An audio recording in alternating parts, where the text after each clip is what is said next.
The Jurassic carnivore's garden. Picture this: you're a Jurassic herbivore, peacefully munching on some prehistoric ferns, when suddenly, the ground moves. Not with the tremor of a dinosaur, but with a sickening thwomp. A vine, thicker than your leg, shoots out, its leaves edged with razor-sharp spines. Before you can scream, assuming your species even had a scream, you're ensnared, pulled down into a pit of, well, let's just say it's not a spa day. This isn't your average, gentle Venus flytrap. Oh no, this is Protopteris, and it's playing a terrifying game of Jurassic hide and seek, a game where you're the sought-after prize. We're talking about a carnivorous plant that reached monstrous proportions in the Jurassic period, a time when big meant apocalyptically gargantuan.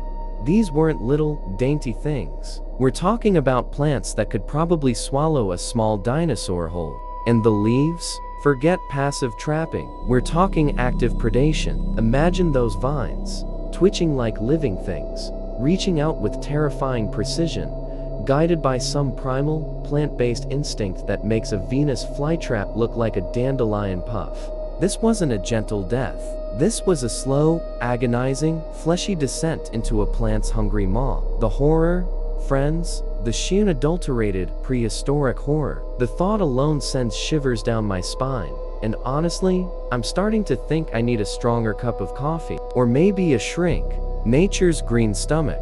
So, Protopteris, a flesh-eating plant from the Jurassic. Sounds like a bad B-movie, right? It's like Mother Nature decided to participate in a particularly gruesome cooking competition, and her dish was, well, the sheer audacity. I mean, imagine the evolutionary pressure needed to push a plant to that level of carnivory. It's not like insects were hard to come by back then. No, this plant went for the big game. The Mesozoic megafauna menu. It's the ultimate culinary flex, a testament to the utter absurdity of natural selection. It's like nature said, oh, you think animals are apex predators? Hold my chlorophyll. I picture the plant as a sort of green, prehistoric digestive system, a passive-aggressive, photosynthesis-powered death trap, waiting patiently for its next course.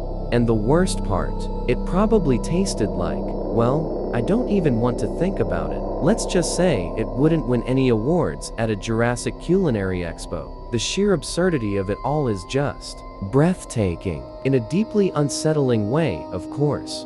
The Jurassic buffet you didn't sign up for. Let's be honest, if you were a Jurassic herbivore, your life expectancy probably wasn't that high anyway. But Protopteris managed to make it even shorter, and far more gruesome. It's like the plant was saying, hey, there are plenty of other plants around, but you just had to choose the one that eats you, didn't you? It's the ultimate passive-aggressive houseplant. And the size of these things. Forget tripping over a root, you could stumble into a Protopteris pit and become a main course in seconds. It's like the Jurassic period had a particularly sadistic version of a drive-through. Imagine, you're minding your own business, trying to graze peacefully, and suddenly you're the entry in a terrifying botanical buffet.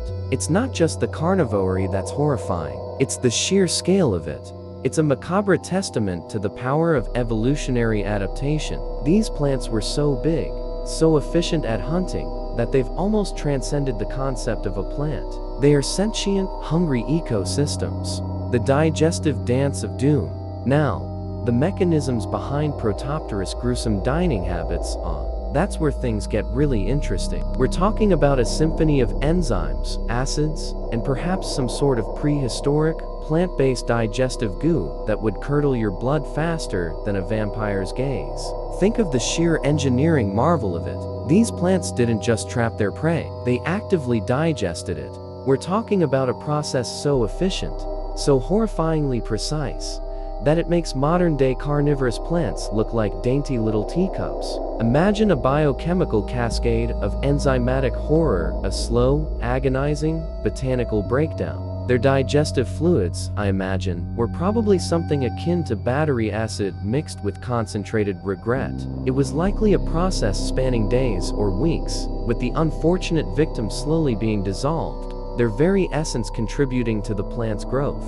It's beautiful in a grotesque, deeply disturbing way. The sheer complexity of this botanical nightmare, the coordination of enzymes, the strength of those vines, the sophisticated trapping mechanisms, it boggles the mind. And yet, here it is, a testament to the boundless creativity of the natural world. Or rather, the nightmarish creativity, the evolutionary horror show. What does Protopteris tell us about evolution? It tells us that nature isn't inherently benevolent. It's not a cuddly, nurturing mother. It's a chaotic, unpredictable force that throws out bizarre, terrifying experiments, like a mad scientist in a lab coat splattered with chlorophyll. The very existence of a Jurassic era dinosaur-eating plant throws everything we think we know about botanical life into a terrifying blender.